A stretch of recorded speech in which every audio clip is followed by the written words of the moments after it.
తేజస్వినావధీతమస్తు మా విద్విషావహై. ఓం శాంతి శాంతి శాంతి.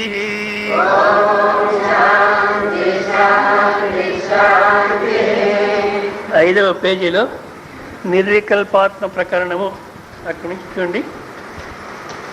అచక్షుష్ట్వానదుష్టేర్మే తతో శ్రోత్రస్య కా శృతిః అవాక్వాన్నతు భక్తి స్యాత్ మనసస్త్వాన్మతిః కుతః.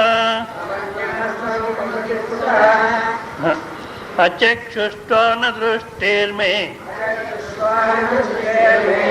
ನಿಮಗೆ ಸಿಕ್ಲಿಲ್ಲ 167ನೇ ಪುಟ.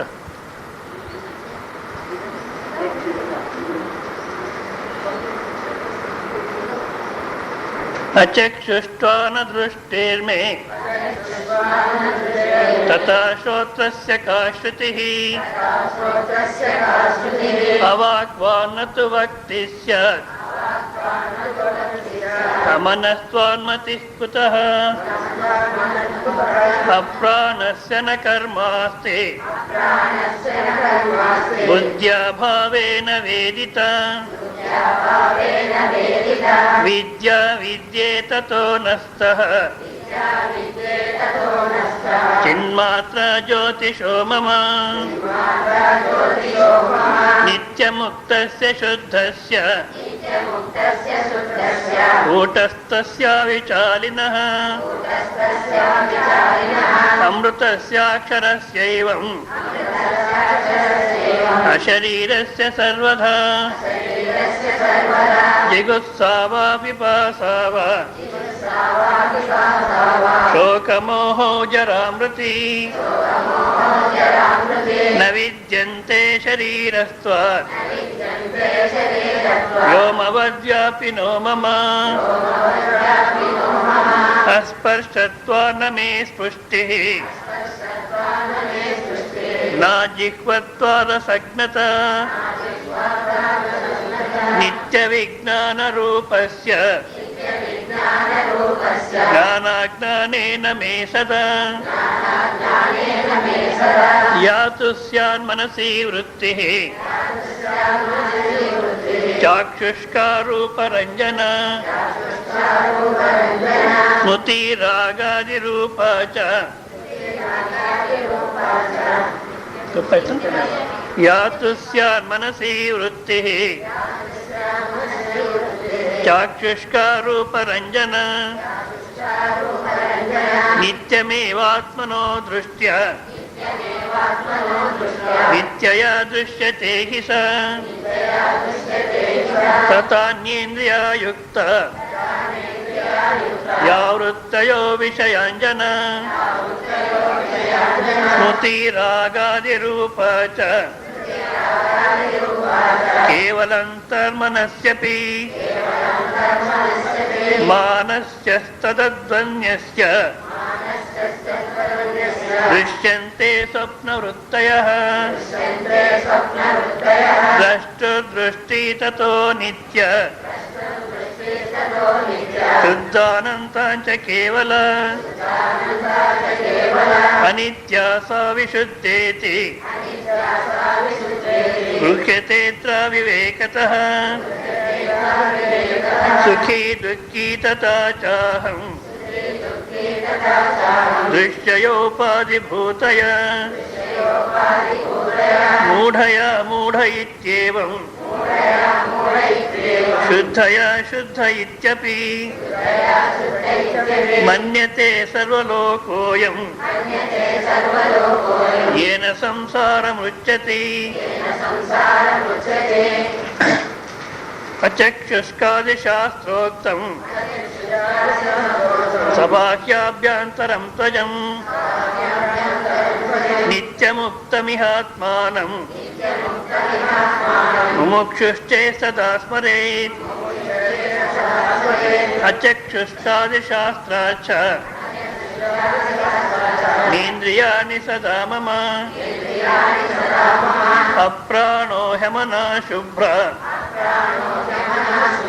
ఇతి చాథర్వణే వచః శబ్దాదీనామభావశ్చ శ్రూయతే మమ కాఠకే అప్రాణో హ్యమనా యస్మాత్ అవికారీ సదాహ్యహం విక్షేపో నాస్తి తస్మాన్మే నా సమాధిస్తమో మమ విక్షేపో వా సమాధిర్వా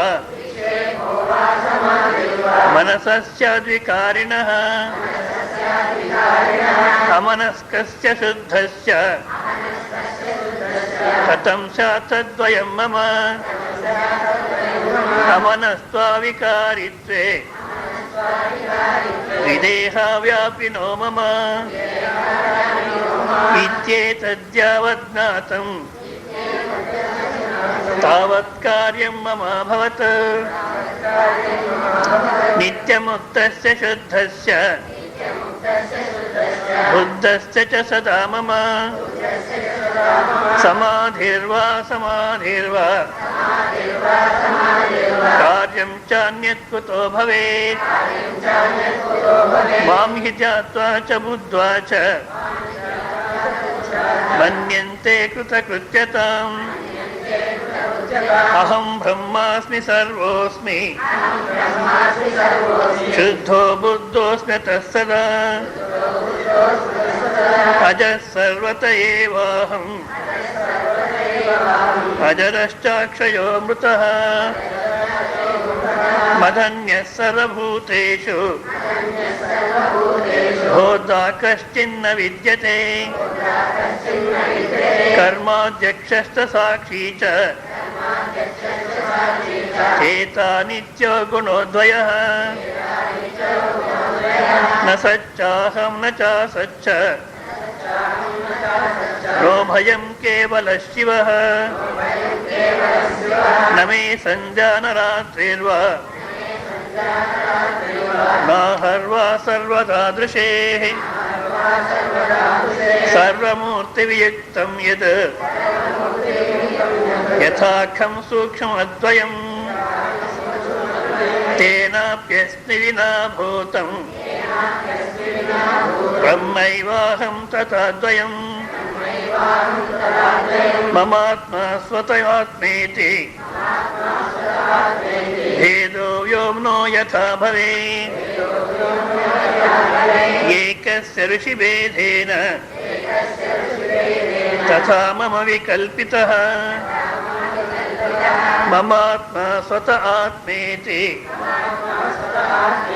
భేదో వ్యోమ్నో యథా భవేత్ ఏకస్య ఋషిభేదేన తథా మమ వికల్పితః. ಮಗನಿಂದ ಗತಿಯುಂಟ ಜಗದಿ ನಿಗಮಾರ್ಥ ತತ್ವ విచారದಿಂದಲ್ಲದೆ మగనింద గతియుంట జగది అన్నారు పురందాసులు. అంటే సామాన్యంగా మనకేం అభిప్రాయం ఉందంటే, కొడుకుంటే నాకు సద్గతి వస్తుంది, నా ఉద్ధారం అయిపోతుంది అని ఇప్పుడు కాలంలో కూడాను ఏవో మగ సంతానం లేదని బాధపడేవాళ్ళు ఉన్నారు. ఎవరో ఒక పండితుడు ఉన్నాడు, ప్రపంచమే సత్యం అంటాడు, అసత్యం అంటాడు, మాయ మిథ్య అని చెప్తుంటాడు. కానీ నాకు మగపిల్లలు లేరో అని ఏడుస్తుంటాడు. మగపిల్లలు కానీ 3 ఆడపిల్లలు అయినారు, ఏమో బుద్ధి వచ్చిందో అంతకే స్టాప్ చేస్తాడో ఏమో తెలీదు. ఇప్పుడు జగత్తే మిథ్య అంటున్నావు, మగపిల్లవాడు లేదని బాధపడతా ఎందుకు అంటే, నా వంశం అభివృద్ధి కావాలి, ఇది ప్రతి ఒక్కరికి ఉంది. ఒక ప్రశ్న వేసుకోవాలి మనం, ఎందుకు వంశం పెరగాలి, అభివృద్ధికి కావాలి ఎందుకు? మా తండ్రి ఏడుస్తూ ఉండేవాడు, తండ్రి ఏడుస్తుండేవాడు, ఆ తాత నా తండ్రిని వదిలేసిపోయినాడు ఏడ్చేదానికి, మళ్ళీ మా తండ్రి నన్ను వదిలేసిపోయినాడు ఏడుస్తూ ఉండని, నేను మళ్ళీ నా కొడుకుని వదిలేసిపోతాను. ఇది ఈ ఏడ్చేటువంటి వంశం అభివృద్ధికి కావాలి అంటారు. ఎందుకు? ఎక్కడ ఒక చోట స్టాప్ అయిపోతే చాలు. నిజే తాను సంతోషంగా ఆనందంగా జీవనం చేసేది కనుక్కొని కొడుకులు కూడా ఏ విధంగా ఆనందంగా జీవనం చేయాలి అనేది చెప్పేదానికి సాధ్యమైతే అప్పుడు వంశం పెరిగినా పర్వాలేదు. ఏ విధంగా మదాలస కొడుకులు పెంచిందో, బుద్ధోషి శుద్ధోసి నిరంజనోసి తత్వమాయా పరివర్జితోసి. ఆ పిల్లలను జోలిలో వేసి ఊపేసామని ఇట్లా పాట పాడేది. శుద్ధోసి బుద్ధోసి నిరంజనోసి. నువ్వు శుద్ధ స్వరూపం, బుద్ధ స్వరూపం, కేవలం ఏ దేనికి అంటూ నిరంజన స్వరూపం. స్వప్నమాయ పరివర్జితోసి. ఈ జగత్ అనేటువంటి మాయ ఏదో ఇది నీకేమాత్రం అంటుకోలేదు. అటువంటి శుద్ధ స్వరూపం నువ్వు ఉపదేశం చేసేదట. ఆ విధంగా మనం ఉపదేశం చేసి ఆనందం ఎక్కడుంది అని చెప్పేదైతే వంశం పెరిగినా పర్వాలేదు. కానీ మనకు ఆ భ్రమ ఉంది, ఏదో నా వంశం పెరగాలి అని. కనుక మగ సంతానం లేకపోతే సద్గతి లేదు. ఎక్కడో ఒక శృతి వాక్యం కూడా ఉంది, ఏమని?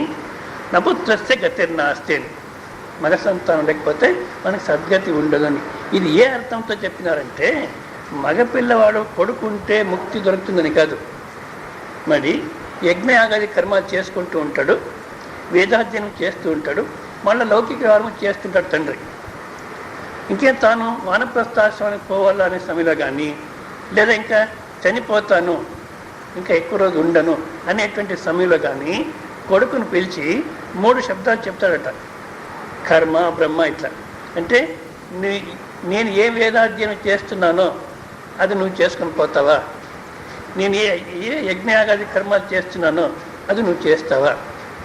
మళ్ళీ ఏది లౌకిక బాధ్యతలు ఉన్నాయో దాన్ని కూడా నువ్వు తీసుకుంటావా అన్నప్పుడు అతను ఒప్పుకుంటాడట, అయ్యా నేను చేస్తాను అని.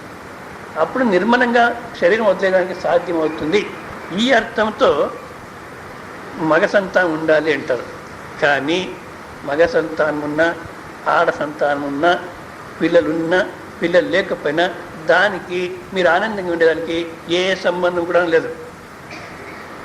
నిగమార్థ తత్వ విచారದಿಂದಲ್ಲದೆ శాస్త్ర ప్రమాణం నుంచి, అంటే ఉపనిషత్తు తీసుకొని దాని యొక్క తత్వం ఏమి ఉపదేశం చేస్తుందో దాని అనుభవపూర్వకంగా విచారం చేస్తేనే సద్గతి. కానీ ఈ కొడుకులతో, కూతురులతో, అల్లండ్లతో, వీళ్ళతో సద్గతి లేదు. అది ఇప్పుడు కాలం రాను బాబా ఆ కూతురు పెళ్ళి అయ్యేంతవరకు చెప్తుంటారు, స్వామీజీ ఆ అమ్మాయి పెళ్లి చేసేస్తే మనం ఫ్రీ అయిపోతాము అని. పెళ్లి చేసిన తర్వాత ఆమె ఇక్కడే ఉంటుంది, పోనేపోదు. పండగకి వచ్చిందంటారు, మళ్ళీ కానుకి వచ్చిందంటారు, అల్లుడు వస్తుంటాడు, వాళ్ళ బంధువులు వస్తుంటారు. ముందైతే ఒక్క అమ్మాయికి చేసి పెట్టాల్సింది, ఇప్పుడు ఎంతమంది వస్తారో చేస్తూనే ఉండాలి. ఈ మగపిల్లలు ఉండేది, ఆడపిల్లలు ఉండేది, పిల్లలు ఉండేది, పిల్లలు లేనిది, ఇదేది మన ఆనందానికి సంబంధం లేదు. నిగమార్థ తత్వ విచారದಿಂದ తత్వ విచారణ ఉపనిషత్తు ఆధారంతో నేనంటే ఎవరు ఈ ప్రశ్న రావాలి. ఈ ప్రశ్న ఊరికే రమణ మహర్షి చెప్పినారో కనుక మనము చెప్తున్నామంటే కాదు. నేనంటే ఎవరు అనే ప్రశ్న మనకు నిజంగా వస్తాయి.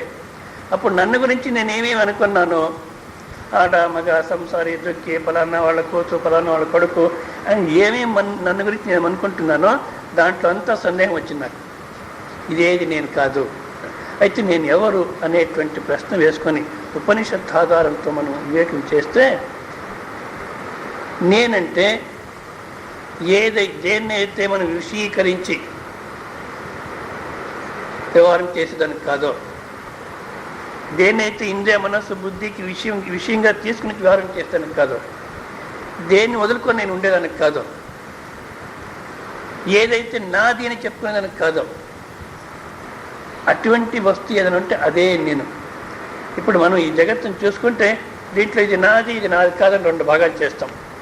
శరీరం వరకు నేనని పెట్టుకొని ఈ జగత్తును చూసినప్పుడు ఇది నాది ఇది నాది కాదు అని దాన్ని తీసేస్తున్నాము. కనుక శరీరానికి కింద బాహ్యంలో ఉన్నటువంటి వస్తువు ఏది నేను కాదు. ఇంకా శరీరానికే వస్తే ఇది కూడా మనకు విషయం అయింది. ఇంద్రియాలకు విషయం కాకపోయినా కానీ చాలాసార్లు మనం వివేకం చేస్తున్నాము, నా శరీరం నాకు తెలుసు అన్నప్పుడు శరీరము విషయము, మనస్సు విషయము, బుద్ధి అనేది కూడా విషయం. అంతేకాదు ఈ అహంకారంతో చెడిపోయినాను నేను, ఈ అహంకారంతో చెడిపోయినాను అన్నప్పుడు అహంకారం అనేది కూడా విషయమే. సో ఇవంతా తీసేసిన తర్వాత ఏదైతే మిగిలి ఉందో, ఏం మిగులుతుందంటే తృప్తి, ఆనందమే ఉంది. ఆ ఆనంద స్వరూపమే నేను అని నిశ్చయం చేసుకుంటే అదే సద్గతి. కానీ ఎందుకంటే ఉన్న సమయంలోనూ ఆనందంగా జీవనం చేయొచ్చు, పోయే సమయంలోనూ ఆనందంగా పోవచ్చు, మళ్ళీ ఇంకా జన్మ అనేది ఉండదు, అదే ఆనందంలోనూ మిగిలిపోవచ్చు. కనుక దాన్నే సద్గతి అంటున్నాడు. అదే మమ ఆత్మ. అహంకారం వరకు తీసేసిన తర్వాత ఏదైతే మిగిలిందో మమ ఆత్మ స్వతః ఆత్మేతి. వాస్తవికంగా ఆత్మ ఎవరిది కాదు. మనం ఏం చేస్తామంటే ఈ నాది నాది అన్నదాన్ని అన్ని చోట్ల తీసుకుని పోతాం. నా భార్య, నా ఇల్లు, నా ఇనపెట్టే కరెక్టే. కానీ దీన్ని ఏం చేస్తారు, నా దేవుడు, ఏదో నేను ఒక ఇష్టదేవత పెట్టుకున్నాను అంటే ఆ ఒక ఆకారంలో ఆ నామంలో భక్తి ఉంది, కరెక్టు. కానీ అది నా సొంతము, వేరే ఎవరు పూజ చేయకూడదు. ఏదో ఒక శేషచంద్రికాచార్య ఆరాధన అని చేస్తాను. ఎప్పుడో చాలా పూర్వంలో నేను పోయినాను. అక్కడ ఎవరొక హరికథ దాసు జతలో పోయినాం. ఆ హరికథ చెప్పే ఆయన మళ్ళీ వాళ్ళు స్వామీజీ కూర్చొని మాట్లాడుతున్నారు. ನಮ್ಮ ದೇವರನ್ನ ಅವ್ರು ಪೂಜೆ ಮಾಡಿಬಿಟ್ರು ಅಂದರೆ ನಂಗೆ ಎಷ್ಟು ಮನಸ್ಸಿಗೆ ಹಿಂಸೆ ಆಯಿತು. ఈ దేవుడిలో కూడా మనం నాది అని పట్టుకున్నాం, అక్కడ కూడా అధికారం స్థాపన చేస్తాం, ఇంకెవరు పూజ చేయకూడదు. నాకు ಎಷ್ಟು హింస ఆగోయితో. ఈయన గొప్ప పండితుడు ఆ దాసు, ఆయన సన్యాసం తీసుకున్న మఠాధిపతి. వాళ్ళిద్దరూ మాట్లాడుతున్నారు, మన దేవుడిని వాళ్ళు పూజ చేసేస్తున్నారే, ఎంత అన్యాయం అయిపోయింది. నా దేవుడు, నా ఆత్మ ఎవరిది కాదు. ఈ శరీరాన్ని నేను అనుకున్నాను కనుక దీనికి ఆధారంగా మరొకటి ఉంది అని చెప్పినప్పుడు దాన్ని నా ఆత్మ అనే అర్థంతో అవిద్యా దృష్టితోనే చెప్పొచ్చు. కానీ నా ఆత్మ, మీ ఆత్మ, వాళ్ళ ఆత్మ వేరువేరుగా లేదు. అయినా కూడా శబ్దం వాడుతున్నాను ఇక్కడ. మమ ఆత్మ స్వతః ఆత్మేతి. నా ఆత్మ అంటే నా నిజమైన స్వరూపం ఏది ఉందో అది స్వతః ఆత్మని, స్వరూపంతో ఆత్మ. భేదో వ్యోమ్నో యథా భవేత్. ఏ విధంగా ఆకాశంలో భేదం వస్తూ ఉందో ఉదయం చూస్తాం మనం, ఘటాకాశ, మఠాకాశ అని, ఏ మహాకాశ. ఇప్పుడు ఇన్ని శబ్దాలతో చెప్పినప్పుడు వాస్తవికంగా భేదం లేదు. ఒక్క ఆకాశాన్ని ఉపాధి దృష్టితో మనము ఇన్ని శబ్దాలతో చెప్తున్నాము. యథా భవేత్, ఏ విధంగా ఆకాశంలో భేదం వస్తుందో, ఏకస్య శుషిభేదేన తథా మమ వికల్పిత. అదేవిధంగానే ఇక్కడ మొత్తం సమస్త జీవరాశులు కూడాను వేరువేరుగా లేరు, దేహ దృష్టితో అంత వేరువేరుగా కనపడుతున్నారు. ఉపాధి అనేది కల్పితము గనుక ఉపాధి లోపల ఏ చైతన్యం పనిచేస్తుందో అది ఒక్కటే. ప్రత్యక్షలో ఉన్న చైతన్యము ఒక్కటే.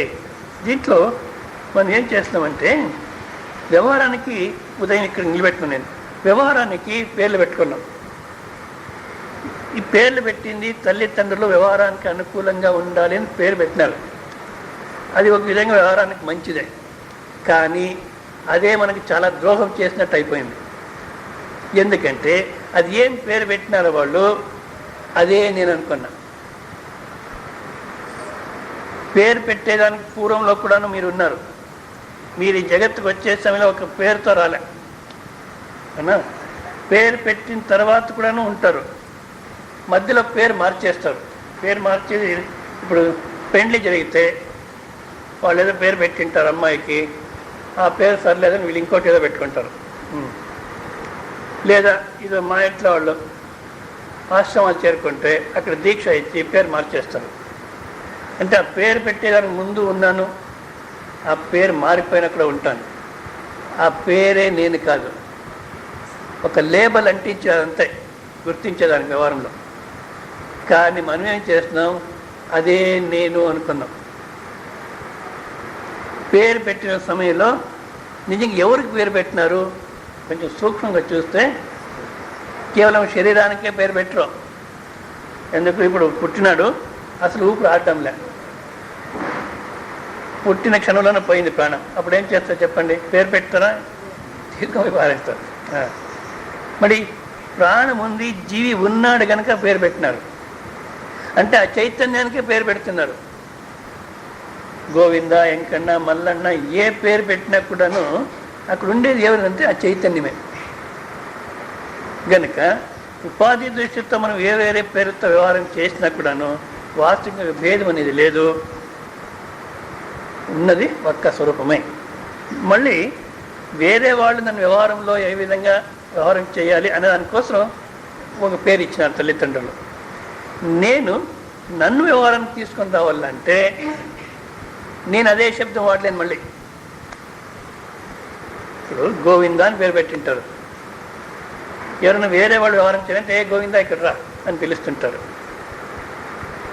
మళ్ళీ నేను నన్ను వ్యవహారం తీసుకొని రావాలంటే ఇప్పుడు గోవింద ఇక్కడ రా అన్నప్పుడు గోవింద వస్తున్నాను అని చెప్పేదానికి కాదు, వ్యవహారం సరిపోదు. అప్పుడు ఏం చెప్తున్నాడు? నేను వస్తున్నాను అన్నాడు. ఆ నేను అంటే శబ్దం వాడినాడు తన్ను తాను వ్యవహారానికి తీసుకుని వచ్చేదానికోసం. కానీ తన్ను తాను వ్యవహారానికి తీసుకుని వచ్చేదానికి నేను అనే శబ్దం వాడితే అక్కడ వస్తువు ఏది ఉండేది? ఆ చైతన్య స్వరూపమే. దాన్ని వ్యవహారానికి తీసుకుని వచ్చే దానికోసం నేను అనే శబ్దం వాడినాడు. ఆ వాడిన సమయంలో ఏమైంది? నేనంటే ఇంత మాత్రమే, ఫలానా వాళ్ళ కొడుకు, ఫలానా విద్య నాకు, ఫలానా ఉద్యోగం చేస్తున్నాను, ఫలానా స్త్రీకి భర్త, ఫలానా పిల్లలకి తండ్రి, ఏదేదో వింది చరిత్ర. ఆ పరిచ్ఛిన్నమైన నేను అనేది నా ఒక్క నిజ రూపం అనుకున్నాడు. వాస్తవికంగా నేను అని పరిచ్ఛిన్నమైన వ్యక్తి అని వ్యవహారం చేసిన, వేరే వాళ్ళు తల్లిదండ్రులు ఇచ్చినటువంటి పేర్లు నన్ను పిలిచినా కూడాను నిజంగా అక్కడున్న వస్తువు ఏదంటే ఆ పరమాత్మ స్వరూపమే. గనక దేహ దృష్టితో భేదం ఉంది, కానీ ఆకాశంలో ఏ విధంగా భేదం వస్తూ ఉందో, భేదం లేకపోయినా భేదం ఉన్నట్టు వ్యవహారం చేస్తున్నామో అదేవిధంగా ఇక్కడ ప్రతి ఒక్కరిలోనూ ఒక్కటే చైతన్యం ఉంది, కానీ ఉపాధి దృష్టితో మనం వ్యవహారం చేస్తున్నాం వేరువేరుగా. కానీ ఉపాధి అనేది కల్పితము, కళలో ఉన్నట్టే ఈ శరీరాల యొక్క సత్యత్వం. నెక్స్ట్ శ్లోకం చూడండి. భేదో భేదస్తతా చైకో నానా చేతి వికల్పితః జ్ఞేయం జ్ఞాతా గతిర్గంతా మయ్యేకస్మిన్ కుతో భవేత్. భేదో భేదస్తతా చైకో నానా చేతి వికల్పితః జ్ఞేయం గంతా జ్ఞేయం జ్ఞాతా గతిర్గంతా మయ్యేకస్మిన్ కుతో భవేత్. భేదము, భేదో అభేద, భేదము అభేదము, ఏకము అనేకము, ఈ విధంగా జ్ఞేయం తెలుసుకునేటువంటి వస్తు, జ్ఞాత తెలుసుకునేవాడు, గతి పోయేది, గంత పోయేవాడు, ఈ విధంగా అనేక విధాలుగా మనం వ్యవహారం చేస్తున్నాం. ఈ విధంగా ఉందా భేదము అంటే? ఇప్పుడు చూడండి, ప్రపంచం అంటే ప్రమాతృ ప్రమాణ ప్రమేయ.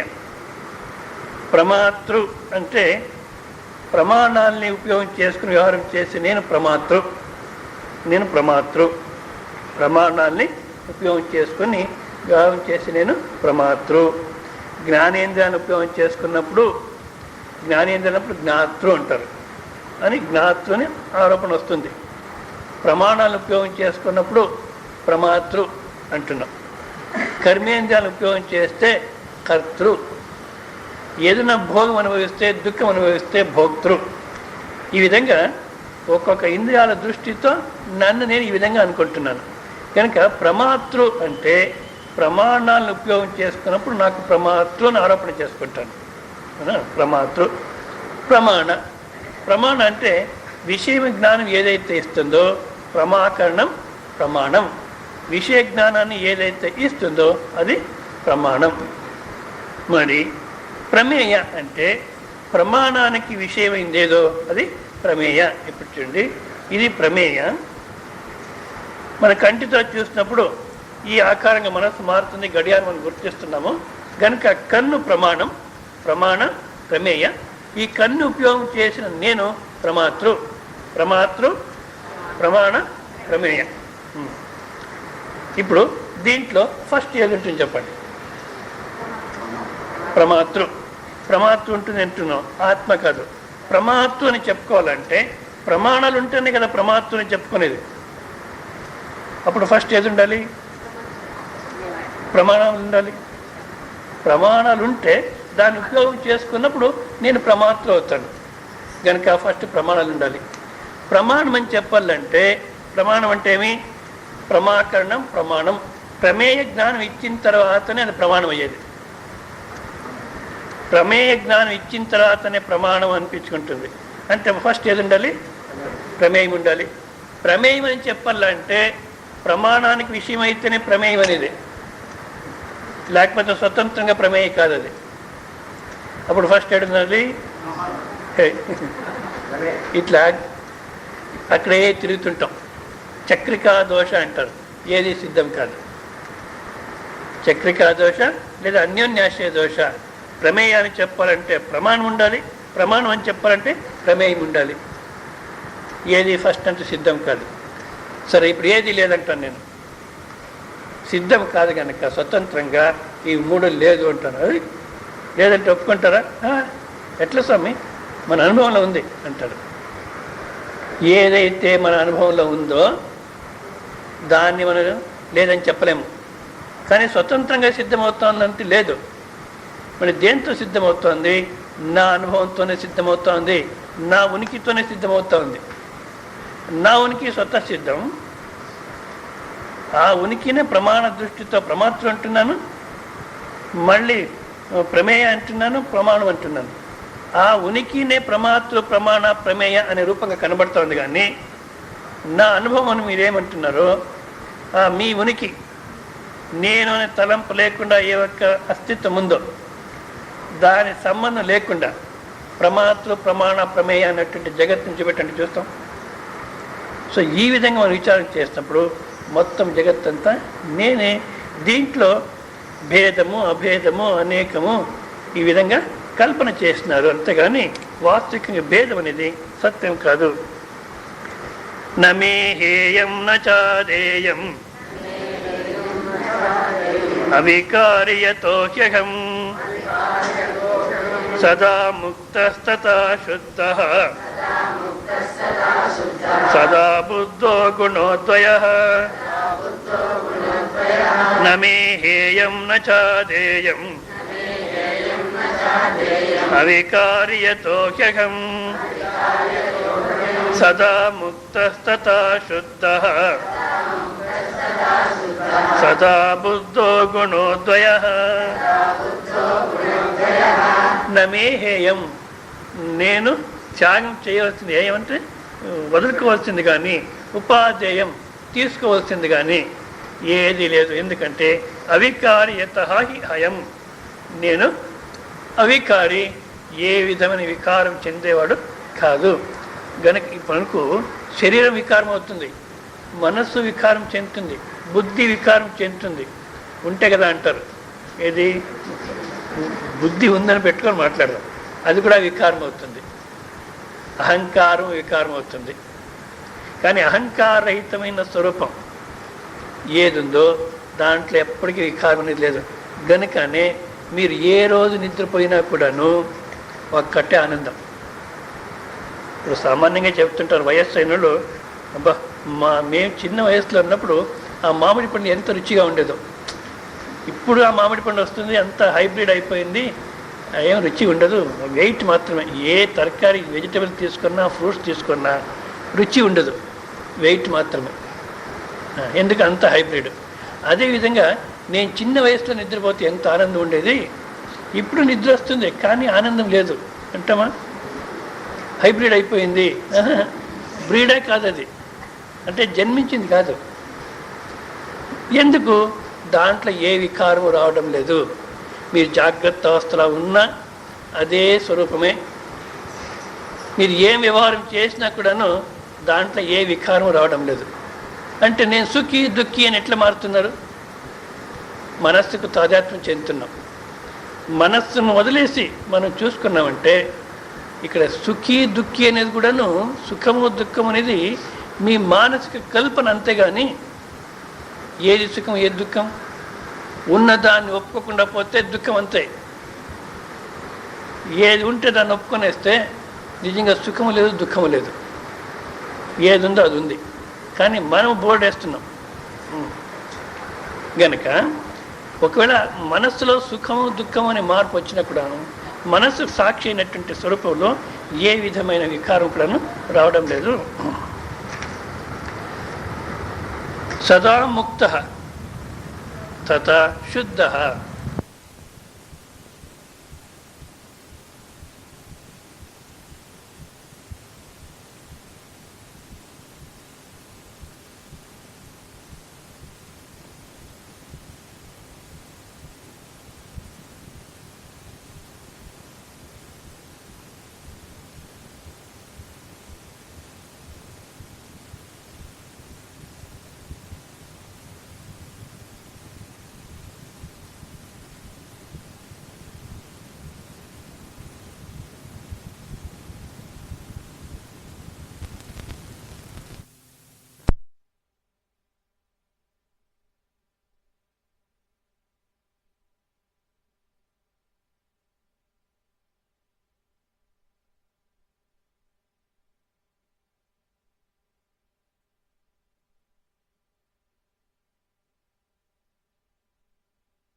ప్రపంచం యొక్క భావాన్ని సిద్ధం చేస్తుంది, ప్రపంచం లేకపోవటం అనే దాన్ని కూడాను సిద్ధం చేస్తుంది.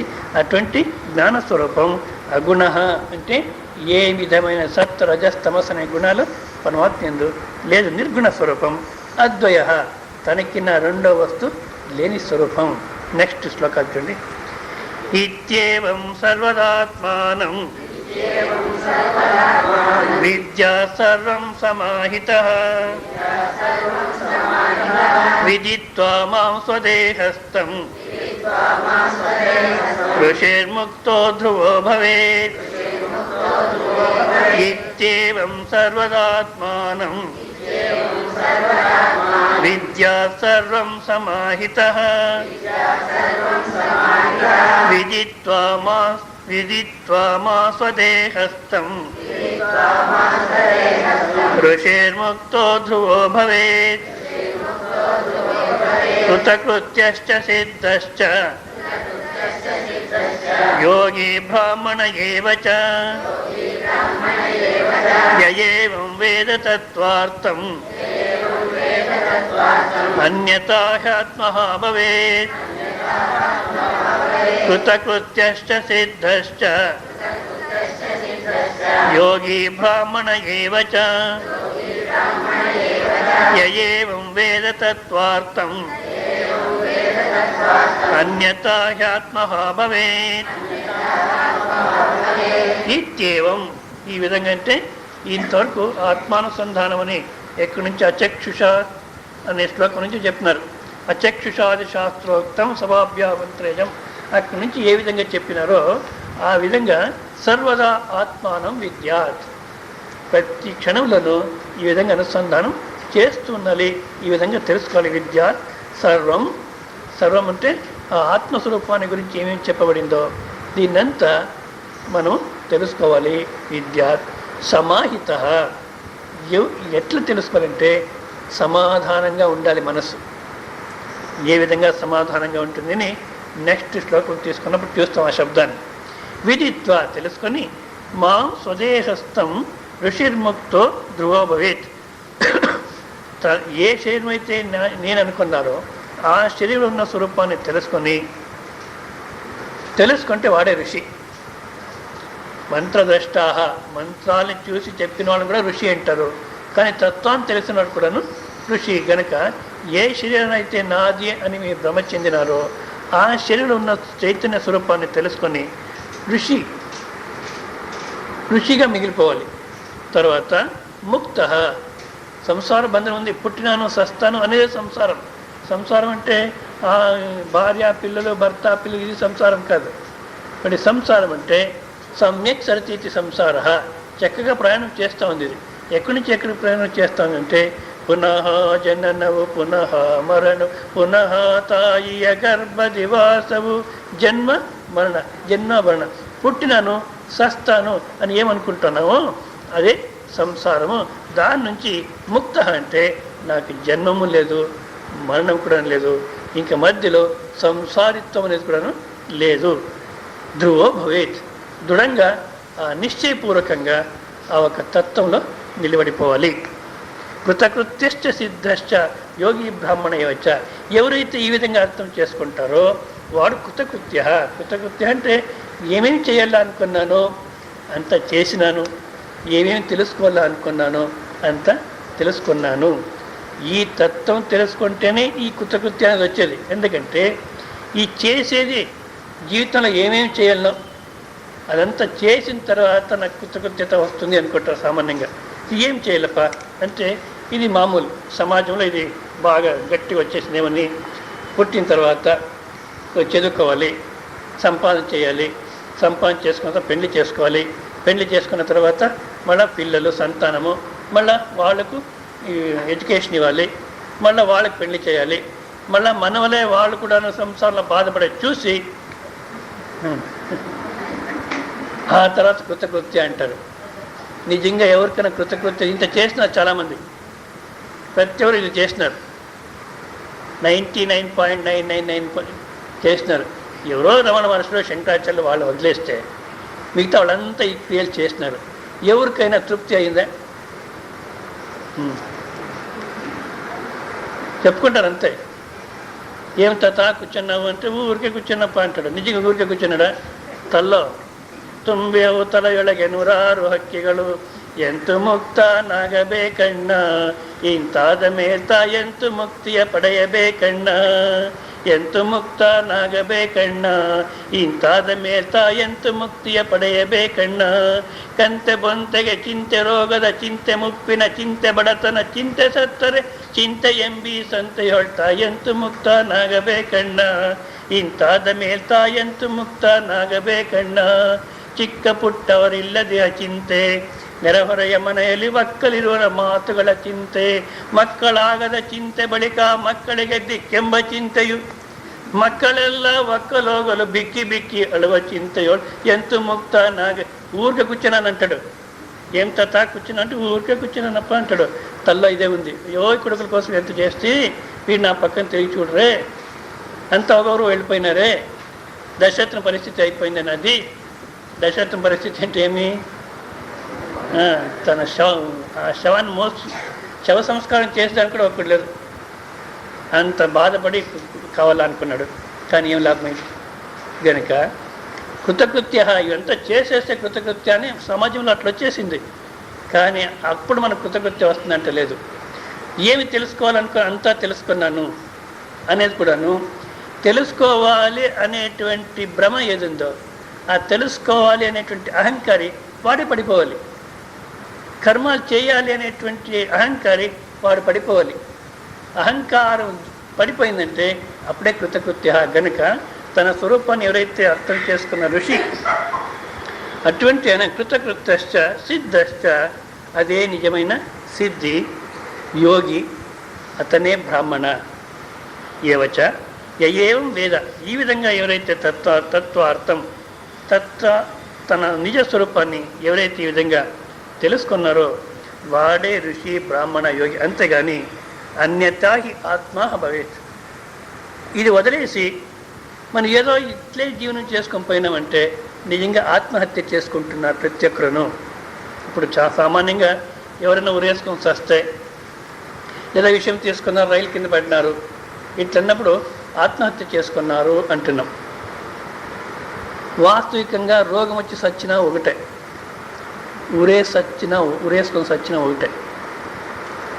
ఎందుకంటే వాళ్ళకి ఆ విధంగా ప్రాణం పోల్సినది పోయింది, దీంట్లో ఏం తేడా లేదు. కానీ వ్యవహారికంగా ఎవరైతే విషయం తీసుకున్నారో ఊరేసుకున్నారో వాళ్ళని ఆత్మహత్య చేసుకున్నారు అంటున్నాం. వాస్తవికంగా ప్రతి ఒక్కరును ఆత్మహత్య చేసుకుంటున్నారు. ఎందుకంటే ఎవరికి మరణం లేదు. ఆత్మహత్య అంటే ఏమి వ్యవహారికంగా అర్థము? మరణం లేకపోయినా మరణం తెచ్చుకునేది ఆత్మహత్య. అవునా కదా? ఊరేసుకున్నారంటే అంతే కదా. విషయం తీసుకున్నారు అంటే వాళ్ళకి మరణం రాకపోయినా వాళ్ళే ప్రయత్నపూర్వకంగా మరణం తెచ్చుకున్నారు, దీన్ని ఆత్మహత్య అంటున్నాం. అదేవిధంగా మనకు ఎవరికి మరణం లేదు, అంత అమృత స్వరూపులే, కానీ మరణం తెచ్చుకుంటున్నాం. కనుక ఎవరైతే తన స్వరూపాన్ని అర్థం చేసుకుంటాడో వాడొక్కడు తప్పితే మిగతా వాళ్ళంతా ఆత్మహత్య చేసుకుంటున్నారు.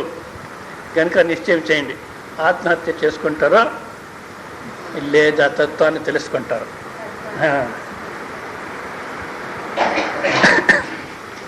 సరే, ఇంత అయిన తర్వాత ఇప్పుడు శంకరాచార్య ఇంకో శ్లోకం ఇస్తున్నారు. ఈ తత్వానికి ఎవరు అధికారి అని. ఇది ఎందుకో తెలియదు, ఇక్కడ రాస్తున్నారు ఈ శ్లోకం. ప్రారంభంలోనే పెట్టేశారు ఈ శ్లోకం, ఎవరు అధికారి అనే దాన్ని. ఇంత చెప్పిన తర్వాత ఇప్పుడు ఎవరు అధికారి అంటే ఏమర్థం? అది ఎందుకు నైష్కర్మ్య సిద్ధి గ్రంథంలో కూడా సురేషాచార్యులు లాస్ట్లో నాలుగు అధ్యాయాలు అయిపోయిన తర్వాత లాస్ట్లో కొన్ని శ్లోకాలు పెట్టినారు, ఎవరికి చెప్పాలి ఈ గ్రంథం అని. ముందే పెట్టేస్తే మనం ఆ అధికారిత్వాన్ని చెప్పి తిడప మీరు ఎవరెవరు ఈ విధంగా ఉన్నారో వాళ్ళు రేపు నుంచి రండి అని చెప్పవచ్చు. లేదు, ఇన్ని శ్లోకాలు చెప్పిన తర్వాత ఎవరు అధికారి, ఎవరికి చెప్పాలి ఈ గ్రంథము అనే దాన్ని నెక్స్ట్ శ్లోకంలో తీసుకుంటారు. చూస్తాం మనకు అధికారత్వం ఉందా లేదా అని. వేదార్థో నిశ్చితో హేష సమాసేన మయోదితః సన్యాసిభ్యః ప్రవక్తవ్యః శాంతేభ్యః శిష్టబుద్ధినా. వేదార్థో నిశ్చితో హేష సమాసేన మయోదితః సన్యాసిభ్యః ప్రవక్తవ్యః శాంతేభ్యః శిష్టబుద్ధినా. సమస్త వేదాల యొక్క సారము, వేదార్థం అంటే ఇదని. వేదాల్లో కర్మకాండ, జ్ఞానకాండ అని రెండు ఉన్నాయి. కర్మకాండలో ఎవరైతే కోరికల కోసమే జీవనం చేస్తున్నారో వాళ్లకు ఫలానా యజ్ఞ ఆగాది కర్మాలు చేస్తే ఫలానా ఫలం వస్తుంది అని చెప్పి, అట్లా కర్మాలు జన్మ జన్మాలో చేసి చేసి ఏదో ఒక జన్మలో ఇట్లే చేసుకుంటుందని కర్మలు తృప్తి అనేది లేదు, ఏం లాభము అనేటువంటి వివేకం ఎవరికైతే వస్తుందో, పరీక్షలోకాన్ కర్మచిత్తాన్ని నివేదమాయాత్ బ్రాహ్మణం నాస్త్యకృత కృతేన తద్విజ్ఞానార్థం గురుమే వైగత్య శ్రోత్రం బ్రహ్మనిష్టం సమిత్పాణి. చేసి పొందేది ఏదైనా కూడాను అనిత్యం. బ్రహ్మలోక పర్యంతం, బ్రహ్మలోక ప్రాప్తి చేసుకున్నా కూడాను అది కూడా అనిత్యమే అని ఎవరైతే నిశ్చయం చేసుకుంటారో వాళ్ళకి అదే శాస్త్రం ఏం చేస్తుంది, తత్వోపదేశం చేస్తుంది. యోగ బుద్ధితో కర్మాలు చేయమని చెప్పి తత్వోపదేశం చేస్తుంది. కనుక సమస్త వేదార్థం ఏదంటే స్వరూపం తెలియచేసేది. ఈ విధంగా ఆ స్వరూపాన్ని నిశ్చితో హేష సమాసేన మయోదిత. నేను సంక్షిప్తంగా చెప్పినాను. ఈ యొక్క గ్రంథాన్ని ఎవరికి చెప్పాలంటే సన్యాసిభ్య శాంతేభ్య ప్రవక్తవ్య. ప్రవక్తవ్య అంటే చెప్పవలసింది ఎవరికి? సన్యాసిభ్య సన్యాసులకు చెప్పాలి. శాంతేభ్య ఎవరైతే శాంతంగా ఉన్నారో వాళ్ళకి చెప్పాలి. ప్రీవియస్ శ్లోకంలో సమాహిత సమాధానంగా ఎవరైతే ఉన్నారో, ఎవరైతే సన్యాసినో శాంతంగా ఉన్నారో, ఎందుకు సన్యాసిగా ఉండొచ్చు మళ్ళీ శాంతి ఉండదు. ఎందుకు? అది పెద్ద సంసారం, సన్యాసుల సంసారం. ఇప్పుడు ఎందుకంటే ఆశ్రమాలు కట్టింటారు, ఆశ్రమ మెయింటెనెన్స్, మళ్ళీ బిల్డింగ్లు కడుతూనే ఉండాలి, అయ్యే మనసు నెమ్మదినే ఉండదు. శాంతి సమాహిత సమాధానంగా ఉండాలి. ఇట్లా వాళ్ళకి మాత్రం చెప్పాలి అన్నారు. ఇప్పుడు మీరు ఎవరెవరు అధికారంలో చూసుకోండి. సన్యాసులుగా ఉండాలి, శాంతంగా ఉండాలి, సమాధానంగా ఉండాలి. ఉంటే వాళ్ళకి మాత్రం చెప్పాలి. ఇప్పుడు మనం శాంతంగా ఉన్నామని మీరు చెప్పగలరు, ఉందో లేదో లోపల, అయినా కూడా మనకు శాంతి ఉంది స్వామి, సమాధానం ఉంది, కానీ సన్యాసం లేదు గనుక అధికారత్వం లేదు అనే అభిప్రాయం వస్తుంది. కాదు, భగవద్గీత శంకరాచార్యులు ఈ ఒక్క విద్యకు సన్యాసినే కావాలంటారు వాళ్ళు. ఐత్రేయ భాష్యంలో అయితే సన్యాసినే కావాలి అని చాలా వరకు వాళ్ళు ఆర్గ్యూ చేస్తారు. కానీ భగవద్గీత భాషలో తీసుకుంటే గృహస్థ జీవితంలో ఉంటూ ఎవరైతే యోగ బుద్ధితో జీవనం చేస్తున్నారో వాళ్ళని కూడా సన్యాసి అని తీసుకున్నారు. ఎందుకంటే సన్యాసి అయిన వానికి ఏ కర్మలు ఉండవు, ఉండేది రెండే వాళ్ళ కర్మలు. ఒకటి భిక్ష, మరొకటి ఆత్మచింతన, శాస్త్రచింతన. ఇప్పుడు శాస్త్రచింతన ఆత్మచింతన చేస్తాడో లేదో, భిక్ష ఒకటి చేసుకున్నా ఉండొచ్చు. కానీ ఈ రెండు దాంట్లో ఏమవుతుంది, భిక్షం చేసే దాంట్లో మానసికంగా ఏ విధమైన బాధ ఉండదు, విక్షేపం ఉండదు.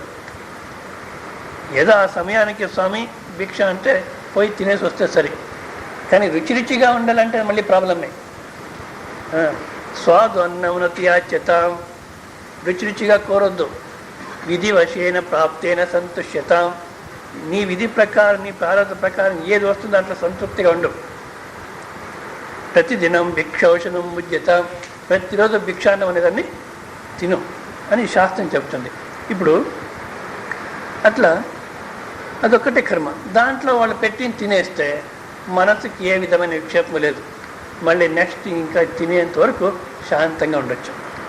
మళ్ళీ ఆత్మచింతనలో శాస్త్రచింతనలో ఎంతవరకు మనం లోతుగా చింతన చేస్తే అంత సమాధానం ఉంటుంది. కనుక సన్యాసి జీవితం అంటే సమాధానమే శాంతినే ప్రాధాన్యం. కానీ గృహస్థ జీవితంలో ఉంటూ యోగ బుద్ధితో జీవనం చేస్తూ ఉంటే వాళ్ళు కూడా మనస్సమాధానం ఉంటుంది. ఆ మనస్సమాధానం అనేది ఇద్దరికీ ఒకటే కనుక గౌణ దృష్టితో గృహస్థ జీవితంలో యోగ బుద్ధితో జీవనం చేసే వాళ్ళని కూడాను సన్యాసి అన్నారు. ఎందుకంటే వాళ్ళు కూడా మనస్సమాధానము మనశ్శాంతి అనేది ఉంటుంది. కనుక ఈ గ్రంథానికి ఎవరు అధికారి అంటే ఎవరైతే సన్యాసం తీసుకొని శాంతంగా సమాధానంగా ఉన్నాడో ముముక్షు, ఎవరైతే గృహస్థ జీవితంలో ఉంటూ యోగ బుద్ధితో జీవనం చేసుకొని శాంతంగా సమాధానంగా ఉన్నారో వాళ్ళు కూడాను అధికారి. ఇప్పుడు గృహస్థ జీవితంలో ఉంటూ ఏ విధంగా సమాధానంగా ఉండేది? ఇప్పుడు చాలామంది చెప్తుంటారు, అయ్యో స్వామీజీ మీరు అంటారు మీరు గృహస్థ జీవితంలో ఉంటూ చేసుకోవచ్చని, సాధ్యం కాదు స్వామి అంటారు. ఎవరికొవరు కోపం వచ్చేసింది, మీరు అందరూ ఇట్లా చెప్తున్నారు కానీ మీరెందుకు చేసుకోలే పెండ్లి అయితే అన్నారు. అంటే ఈ గృహస్థ జీవితంలో కర్మాలు ఎక్కువ, బాధ్యతలు ఎక్కువ. మళ్ళీ ఇంట్లో నలుగురు ఉంటే ఒకరు పూర్వము, ఇంకోటి పశ్చిమము, ఇంకో ఉత్తరము, దక్షిణము, నలుగురు ఒకే విధంగా ఉండరు. ఇటువంటి పరిస్థితులు ఎట్లా సాధ్యం అంటే యోగ బుద్ధితో జీవనం చేయాలి. యోగ బుద్ధితో జీవనం చేసేది అంటే ఏమి, అది ముఖ్యం. దాన్ని కొంచెం సంక్షిప్తంగా చూసి క్లోజ్ చేస్తాం. యోగ బుద్ధితో జీవనం చేసేది అంటే కర్మాలు చేసే దాంట్లో 3 రకాలు ఉన్నాయి. ఒకటి నేను కర్తృ, ఫలానా కర్మ చేస్తున్నాను అని అభిమానంతో కర్మాలు చేసేది ఒకటి. ఫలానా ఫలం కోసం నేను కర్మ చేస్తున్నాను అని అభిమానంతో చేసేది ఏదో అది కర్మ. ఇది అందరూ చాలామంది ఇదే చేస్తుంటారు. కానీ మరొక విధంగా కర్మ చేసేది కూడా ఉంది. అంటే కర్మ జరుగుతూ ఉంది, కర్మ జరుగుతుంది అని కూడా నాకు తెలుస్తుంది, కానీ కర్త లేదు. అంటే నేను కర్మ చేస్తున్నాను అనే అభిమానం లేదు. నేను కర్మ చేస్తున్నాను అనేటువంటి అభిమానం లేకపోయినా కర్మ జరుగుతుంది. అభిమానంతో చేసేది ఒకటి, కర్త లేకుండా కర్మ చేసేది ఒకటి. ఇంక మూడోది, కర్తృను లేదు, కర్మను లేదు, అయినా కర్మ జరుగుతూ ఉంది. కర్తృను లేదు, కర్మ జరుగుతూ ఉంది అనేది కూడా లేదు, అయినా కర్మ జరుగుతూ ఉంది. ఈ 3 రకాలు ఉన్నాయి కర్మ చేసే దాంట్లో. అర్థమైందా? ఒకటి కర్తృత్వ బుద్ధితో చేసేది ఒకటి, ఇంకొకటి కర్మ జరుగుతుంది కానీ కర్తృ లేదు అక్కడ, ఇంకొకటి కర్తృ లేదు, కర్మ జరుగుతూ ఉంది అనేది లేదు, అయినా కూడా కర్మ జరుగుతుంది. ఏ విధంగా అంటే ఇప్పుడు కర్తృత్వ బుద్ధితో కర్మలు చేసి మీకంతా చాలా బాగా అలవాటు ఉంది. కావాలంటే మీరే దానిపైన గంట కావాలంటే 2 గంటలు ప్రవచనం చేయగలరు. ఎందుకంటే అభ్యాసం ఉంది. నేను చేస్తున్నాను, నేను చేయకుండా పోతే ఇంట్లో ఎట్లా జరుగుతుంది, నేనున్నాను కనుక వీళ్ళంతా ఉన్నారు, ఒకవేళ నేను పోతే వీళ్ళంతా ఏమైపోతారో. ఇట్లా కర్తృత్వ బుద్ధితో కర్మలు చేసే మీకు అంతా అభ్యాసం ఉంది. కానీ ఇప్పుడు దాన్ని మార్చుకోవాలి. ఎట్లా మార్చుకోవాలి అంటే కర్మ జరగాలి, కర్త ఉండకూడదు, నేను చేస్తున్నాను అనే అభిమానం ఉండకూడదు. ఎట్లా సాధ్యం స్వామి? ఇప్పుడు మీరు ఏదైనా ఒక కర్మ తీసుకోండి, నేనే చేస్తున్నాను అని నిశ్చయించండి, చూస్తాం. మీరు అంటారు నేను సంపాదించేస్తే కదా వీళ్ళంతా తినేది. ఎవరో అతను ప్రశ్న వేస్తున్నాడు, ఏం స్వామిజీ మీరు ఇట్లా అంటారు, ఈరోజు నేను 100 రూపాయలు సంపాదించేసుకొని వచ్చినాను, 100 రూపాయలు సంపాదించేసుకొని వస్తే ఇంట్లో ఉండే వాళ్ళంతా జీవనం చేస్తున్నారు, నేను చేయకుండా పోతే ఎట్లవుతుంది? నేను అన్నాను, నువ్వు ఈరోజు 100 రూపాయలు సంపాదించేసింటే రేపు కూడా నువ్వు 100 రూపాయలు సంపాదించేస్తావు. ఈరోజు నువ్వు చేసింటే రేపు కూడా నువ్వు చేస్తావు. ఇంకా రేపు ఏమవుతుందని ఎందుకు భయపడుతున్నావు? రేపు వాడు రావాలి కదా గిరాకీ. అంగడిలో వాడు కూడా వ్యాపారం చేస్తారు, ఏదో రైస్ మర్చెంట్ ఏమో, వాడు గిరాకీ వచ్చి తీసుకొని పోతేనే కదా, వాడు తీసుకొని పోకుండా పోతే గతి ఏమి? అంటే ఏమైంది, ఇప్పుడు ఈరోజు 100 రూపీస్ అయ్యింది, వాడు ఎవడో వచ్చినాడు కొన్నాడంటే అంగడి వాటికి తీసుకొని కూర్చునేంతవరకు మీ ప్రయత్నాన్ని పెట్టుకుందాం. వాడెవడో వచ్చి సెలెక్ట్ చేసి తీసుకొని పోవాలంటే అది ఎవరిపైన ఆధారపడి ఉంది? మన చేతిలో లేదు. అది వీళ్ళకైతే బాగా అనుభవం ఉంటుంది. ఇప్పుడు కాలంలో ఏది ఈ క్లాస్ స్టోర్స్లో చాలామంది చెప్తుంటారు, ఈ పీస్ తీసుకొని వస్తారట మ్యాచింగ్.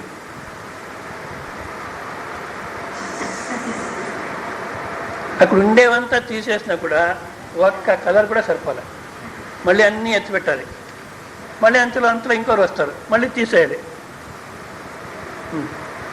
ఇప్పుడు వాళ్ళకి ఆ మ్యాచింగ్ నచ్చి వాళ్ళు తీసుకొని పోతే సరే, తీసుకొని పోకుండా పోతే అంటే అక్కడ ఎవరి ప్రయత్నము? నేనన్నా 100 రూపీస్ మీరు సంపాదించేస్తారంటే రేపు కూడా సంపాదించేయండి, నేను 100. అయ్యో ఆ గ్యారెంటీ లేస్తాను. ఎందుకు? వాడెవడో వచ్చి కొనేంత వరకు గ్యారెంటీ లేదు. ఆ ఎవడో వచ్చి కొనేది ఎవరిపైన ఆధారపడి ఉందంటే మన చేతిలో లేదు, ఏదో మరొక శక్తి పనిచేస్తుంది. గనక నేను ఏ క్రియ చేసినా కూడాను ఏదో మరొక శక్తి అనేది అక్కడ పనిచేస్తూ ఉంది. కేవలం ఈ అహంకారానికే ఏ విధమైన యోగ్యత కూడా లేదు. అహంకారానికి అతీతమైన ఏదో ఒక శక్తి పనిచేస్తూ ఉంది. దాన్నే దేవుడు పరమాత్మ అంటున్నాం మనం. ఆ పరమాత్మనే కర్తృ కానీ నేనే కాదు. నిజంగా మేమే కర్తృలు అయింటే మా జీవితాలంతా ఈ విధంగా ఉండేది కాదు. ఎందుకు? ప్రతి ఒక్కరూ ప్రైమ్ మినిస్టర్ కావాలనుకుంటాం. మనం అనుకున్న రీతిగానే జరిగేదైతే సోనియా గాంధీ ఈరోజు ఇట్లా తిరిగేలా ప్రైమ్ మినిస్టర్గానే తిరిగేదాన్ని. ఎందుకు? ప్రైమ్ మినిస్టర్ కావాలనే వచ్చింది, అయిందా బస్. ఏదో పెద్ద ఓట్స్ వస్తుంది తీసుకొని వచ్చినారు, ముందు ఎంత ఉన్నదో ఎంపీస్ దానికన్నా తగ్గిపోయింది. మనం అనుకున్న రీతిగానే జరిగేదైతే మనమంతా ఇట్లా ఉండేవాళ్ళం కాదు. కనుక ఏదో ఒకటి పని చేస్తామని ఇది ఆ పరమాత్మని పైన కర్తృత్వాన్ని ఆరోపణ చేసి నేను కర్తృ అనే దాన్ని పోగొట్టుకోవాలి. అంతేకాదు ఇంకా ఏ స్థాయికి పోవాలంటే ఇది కర్మ జరుగుతూ ఉంది అనేది ఉండకూడదు, కర్తృను ఉండకూడదు. ఇప్పుడు ఊపిరి ఆడుతుందా లేదా? అందరూ ఊరుకున్నారే. ఆడుతుంది. నిజంగా ఎప్పుడన్నా మీకు ఈ ఊపిరి ఆడుతూ ఉంది, ఈ కర్మ జరుగుతూ ఉంది అనే అభిమానం వచ్చిందా? లేదా నేను ఊపిరి ఆడుతున్నాను, నేను కర్తృ అనేది ఎప్పుడైనా వచ్చిందా? అయినా కర్మ జరుగుతుందా లేదో? కర్మను లేదు, అక్కడ కర్తృను లేదు, అయినా కర్మ జరుగుతుంది. అదేవిధంగా ప్రతి ఒక్క కర్మను ఆ విధంగా చేయాలి. నేను చేస్తున్నాను అనేది ఉండకూడదు, కర్మ జరుగుతుంది అనేది ఉండకూడదు, ఆ విధంగా చేయాలి. ఇప్పుడు ప్రత్యేక కర్మను అక్కడికి పూర్ణమైపోవాలి. పూర్ణమైపోవాలి అంటే ఇప్పుడు మీరు ఇక్కడ వీధిలో పోతుంటారు, వాకింగ్ పోతుంటారు, ఎవరిదో పర్సు కింద పడిపోయింది, వెంటనే ఎత్తి ఇచ్చేస్తారు. ఆ వెంటనే ఎత్తి ఆ పర్సు వాళ్ళకి ఇచ్చినప్పుడు నేను ఈ కర్మ చేస్తున్నాను అనే అభిమానం లేదు, ఈ కర్మ చేస్తే ఏం ఫలము అనేది లేదు, మళ్ళీ వాళ్ళతో ఏ నిరీక్షణ కూడా లేదు, వాళ్ళ థ్యాంక్స్ చెప్పాలనేది కూడా లేదు. వాళ్ళు పడేసుకున్నారు, మీరు వెనక్కి పోతున్నారు కనుక వెంటనే తీసి ఇచ్చేస్తారు, తీసుకోండి అని. ఒకవేళ నిరీక్షణ ఉందనుకోండి, వాళ్ళ థ్యాంక్స్ కూడా చెప్పలే, అట్లే వెళ్ళిపోయినారు. అప్పుడు నిజంగా ఏం చేయాలి? సరైన సాధకుడైతే అప్ప ఈరోజు నేను ఒక ఫలాపేక్ష లేకుండా, కర్తృత్వ బుద్ధి లేకుండా ఒక కర్మ చేసేటువంటి అవకాశం ఇచ్చినాం, థ్యాంక్స్ అని వీళ్ళే చెప్పాలి. కానీ మనం ఏం చేస్తాం? పర్సు తీసి ఇస్తే థ్యాంక్స్ అని చెప్పాలని వద్దావాడు. అందుకే ఈ ప్రపంచంలో ఎవరికి సహాయం చేయకూడదు జనాలకు. ఇంక మీట అసలు చేయను, ఇట్లా మొదలు పెట్టేస్తాం. అప్పుడు కర్మ పూర్ణం కాలే. ఏమైంది? కర్మలో నేను చేస్తున్నాను అనే విభాగం ఉంటుంది, అహంకారి. మళ్ళా ఫలం రావాలి అనేటువంటి నిరీక్షణ ఉంది. ఆ ఫలం రావాలి అనేటువంటి నిరీక్షణతో ప్రస్తుతం కర్మ అనేది సక్రమంగా జరగదు. కర్మలో మీకు ఆసక్తి లేదు, ఫలం పైన ఆసక్తి ఉంది కనుక కర్మలో శ్రద్ధ రాదు. ఇట్లా విభాగం అయిపోతుంది. ఎప్పుడైతే ఇట్లా ముక్కలైపోయి మీకు కర్మ చేస్తారో అప్పుడు ఫలం కూడా సరిగ్గా రాదు. కనుక పూర్ణంగా చేయాలి అంటే నేను చేస్తున్నాను అనేటువంటి అభిమానం లేకుండా, ఏదో వస్తుంది అనే నిరీక్షణ కూడా లేకుండా చేసేది ఆనందం. ఇప్పుడు చాలామంది నన్ను అడుగుతుంటారు, స్వామీజీ మీరు ఎందుకు ప్రవచనం చేస్తారు? ఎందుకనే ప్రశ్న నిజంగా ఆన్సర్ లేదు. చేసేది ఆనందం. ఇది చేస్తే ఏం లాభము? జనాలు అర్థం చేసుకుంటారు. నిజంగా అది కూడా మనం నిరీక్షణ చేసేది కష్టం, నిరీక్షణ చేసినా కూడా ఎక్కువ బాధ. ఎందుకంటే అర్థం చేసుకుంటారో చేసుకోరో. ఒకవేళ నేను ఎంతమంది అర్థం చేసుకున్నారు నా ప్రవచనాన్ని అని ఏదైనా టెస్ట్ చేసేదానికి పోతాను అనుకోండి, అప్పుడు నిజంగా అర్థం కాలేదు అనేటువంటి కనబడితే అప్పుడు బాధ ఉన్నా కదా. చేసే దాంట్లో ప్రవచనం చేసేది ఆనందం, మళ్ళా దాంట్లో ఏ నిరీక్షణ కూడా లేదు. ఆ విధంగా కర్మ చేసేది ఆనందం. తాన్సేన్ అక్బర్ ఆస్థానం ఇలా చెప్పి నిలబెట్టారు. అక్బర్ ఆస్థానంలో తాన్సేన్ అని ఒక సంగీతగాడు ఉంటాడు. చాలా అద్భుతమైన సంగీతం అయింది. దీపక్ రాగం పాడితే దీపాలన్నీ ప్రమిదలన్నీ అంటుకునేదట, వెలిగేది. సో అటువంటి అద్భుతమైన గాయకుడు, అతను గురువు ఏ విధంగా ఇంకెంత పెద్ద సంగీతగాడు ఉండొచ్చో వాళ్ళ సంగీతం వినాలనిపిస్తుంది అక్బర్కు. ఒకసారి అడిగినాడు, అయ్యా మీ గురువు సంగీతం వినాలి నేను అని. అట్లా వినేదానికి కాదు, రమ్మని చెప్పు, ఏం కావాలన్నా ఇస్తాను. అట్లా వచ్చి పాడేవాడు కాదు ఆయన. మరి ఆయన సంగీతం వినాలంటే ఏం చేయాలి? ఆయన హరిదాసుని అతని గురువు, ఆయన ఆశ్రమం దగ్గరికి పోయి మీరు ఉండాలి, ఆయన ఎప్పుడు పాడుతాడో అప్పుడు వినాలి.